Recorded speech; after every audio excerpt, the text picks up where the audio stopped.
In the last year, many items in the produce aisle have gone up, according to the Consumer Price Index data, and there are a variety of reasons for that. The latest food item that could cost more: strawberries. Jen Sullivan explains why.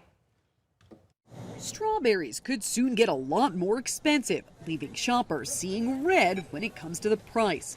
And it has to do with possible tariffs. An independent agency came in and they said that the imports from Mexico are hurting U.S. growers. The Trump administration is now looking into whether Mexican growers are setting unfairly low prices and whether they should implement tariffs. Here's why that could drive up the cost. 98% of strawberries sold in the U.S. last year came from Mexico, with shipments worth more than $1 billion.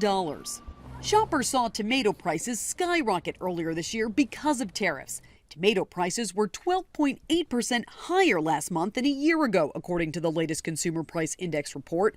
But that wasn't the only contributing factor. Freezing temperatures in parts of Florida during the first 2 months of this year also played a role because much of the tomato crop was destroyed. Items in the produce aisle are already very vulnerable to price fluctuations because of extreme weather.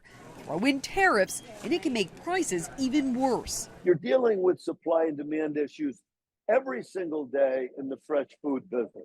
Stu Leonard is the owner of Stu Leonard's grocery stores in the New York tri-state area. He says for businesses, it's really hard to offset costs when items like tomatoes or strawberries go way up. It's really challenging. And you know what?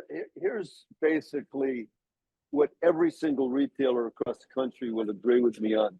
If you raise prices, guess what happens to sales? They go down. The good news is that tomato prices have already come down a lot. And as far as strawberries, the Commerce Department is expected to release its preliminary finding in the strawberry case by August 18th. For Consumer Watch, I'm Jen Sullivan.